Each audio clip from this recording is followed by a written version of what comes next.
Welcome back to the Miscellaneous Podcast. I am your host, Lucas, and today is the finale of my Part 3 series of, TMP Solves the Problems in the World. Uh, Today was supposed to be the interview of 88 Rising. Unfortunately, they could not make it today because they are dealing with Coachella. They've had a lot of sales because Joji came up and he was an absolute legend on stage. Seeing his live performance was amazing. Although I wasn't there, I got to see the live stream of it. One of the best performances yet. They're also dealing with Head in the Clouds, their very own festival where they'll have Joji and many famous people on. And I want to go see that. Unfortunately, I can't though, or not yet. The most of the VIP passes are sold out right now. So if you want to get at least regular seats, or get the back order of VIP seats, go online right now. Go to 88rising.com and get those tickets. I'm not sponsored, by the way. I just very big fan of 88 Rising, and Head of the Clouds concert last year was amazing. So for the interview today, although I don't have him here today, I did ask him some questions. And the interview people that I have, the people I interviewed, I have Ollie Zhang they are the chief of staff for 88 Rising, and Jared Blashinsky, the vice president and artist of development. And I've asked them a couple of questions, and their responses were very awesome. So here is the questions I've asked. So I asked, the festival lineup this year seems to be one of the biggest that you guys have ever had so far. How are you guys able to put this lineup together? And what was the creative direction for this lineup? And Ollie responded, I think you're right. You couldn't really ask for a bigger roster of artists of talent from all over the world and across genres.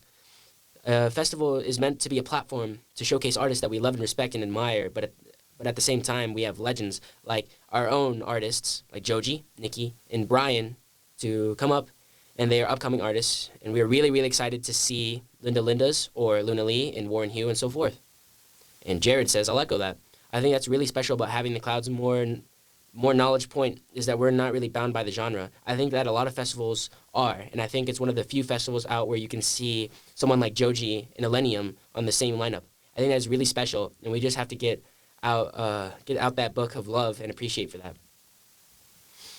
that. This year, this is the question I asked. This year, you guys will have Millennium, Elefante, and Josh Pan in the lineup at Head in the Clouds Festival. In terms of 88 Rising as a label, what is their approach in the continued growth of the EDM culture? And Ollie says, I think the spirit of dance music is very much within 88 Rising. I think we have a lifelong dance music fans within 88 Rising that have participated in the culture for a very long time. From an agency, management, and events perspective, the energy is totally formative, and for all of us, this is something we want to represent. We worked with Josh Pan since the very beginning, and Elefante just released an album with us a month ago. In the past, we've worked with Manila Killa with the release on Paradise Rising. We just push forward to, the artists that we really care about and support them. And another question I asked. You guys mentioned 88 Rising has been working with artists like Josh Pan and Manila Killa for a long time now. How do you decide on which artists you want to sign in the label in terms of EDM world? Ollie says, there has never been a kind of one, a formula or approach. 88 Rising at the core is a platform for creativity and expression for youth, culture, and talent. We're able to work with artists, whether they are assigned to us or not. Whether that be the festival itself or on our 88 Rising radio station, we have a series called House of Jade where we focus on spotlighting Asian DJs and producers from around the world. In some cases, it means releasing an album or single, and in others, it means playing at a festival or doing a mix for our show radio. Jared says, House of Jade is one of my favorite things we've been doing. We had Lastlings do a show, and they're one of my favorite electronic artists to come out in the last year and a half. 2 years. Another question I asked, if you were to give advice to an artist on how to be signed with 88 Rising, what would it be? Ollie says, I think it's about building long-term relationships. A lot of it just starts by doing something interesting that takes the art seriously, putting yourself out there, and just being loud about it. I think at the end of the day, all of the artists that are on 88 Rising roster are uniquely themselves and fiercely themselves at all times. Brian is much different artist than that of Nikki. They are their own artists, though, and through and with their own vision, their own sort of approach to things that really shines, though in every aspect, from a visual to their social media personality and other contents of the music. Jared says, they're definitely nothing of a formula about the artists we work with and those specific qualities, which is just being exactly true to yourself and your heart and doing it a very unique way. Those were all the questions I've had, and those answers were awesome. Them talking about Head in the Clouds. I'm very, very excited. And that last question they asked in their last response was quite amazing. Many artists don't know where to start with, and they want to bring something new to the genre, and that's the perfect way to describe it, is that you want to be yourself and you want to do something unique, so that way you can build up relationships just by being yourself, and signing yourself in this record label, just doing what you want to do. And I think that's awesome. And that the fact that Ollie Zhang, the chief of staff, he says that that's great.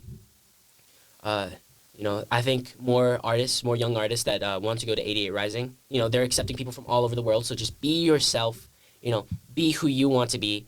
And I think that's one of the best pieces of advice they could give you, because you don't want to do music, but be someone else, make someone else's music. You want to be yourself and make your own kind of music, whether it's, revolutionizing the genre, or just being a part of the genre, or even making your own genre. It is the perfect way to put it, to be yourself if you want to get signed. Because Bobby and Joe, they both sound the same, but then you have Richard. Richard has this different sound that sounds different from them, and you've got Carl. Carl, he sounds different than Richard, but he also sounds different from Bobby and Joe. So those are the people that they want to take. So don't sound the same, and if you do, change it up a little bit. Be yourself, and also be yourself in front of other people. Really show who you are, because that's how you're gonna build. You're gonna build those relationships. You don't want to be fake in front of someone. Meeting them for the first time, because when the real you slips out, then they're not gonna like it. Or if they don't like the real you the first time they meet you, then you shouldn't be friends with them, because if they don't like you, then you don't like them. That's it. Or you try to make them, you try to show them that you're the real you's a good version of you, and you show that to them. But if they don't like you for the real you, then they're not a good person, or they you shouldn't associate yourself with them. And that's that was the interview. It was awesome. Shout out to 88 Rising. Very very cool. Thank you for the interview. Head in the Clouds, go check it out. I'm such a big fan of 88 Rising. I want to see Head in the Clouds. I'm a very big fan of Joji. I've been a fan of Joji since 2017, 2018.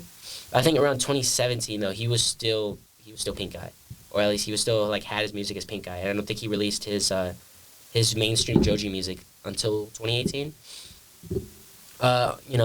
Nothing against Rich Brian, but since Rich Brian was such a big guy, he was super famous at the time of 2018. Joji kind of got swept under the rug, but Joji's definitely coming back now. The fact that he's at Coachella and he performed for such a large crowd with so much energy, I think that's crazy. That's been the podcast. I've been your host, Lucas Gonzalez. Thank you, 88 Rising, so much. I've had a lot of fun doing this project, and thank you a lot. Thank you for watching. I know the past few episodes haven't gotten a lot of views. It's been tough to bring in the energy of just one host. It's definitely better to have more than one people. But the fact that I can pull off talking by myself, I'm not very good at making jokes by myself. It's one of the things I can't do. But it's having one person podcast is definitely a tough thing to do. No lie. I've been struggling to bring in the content, but with this interview of 88 Rising has definitely brought that morale up, brought my morale up to do podcasts. It's hard to focus one person just in a room sitting here recording a podcast. But it's time to wrap up the podcast. Like I said, I've been your host, Lucas Gonzalez. We hopefully will have Angelo on very soon, another duo podcast. And thank you for listening. See ya.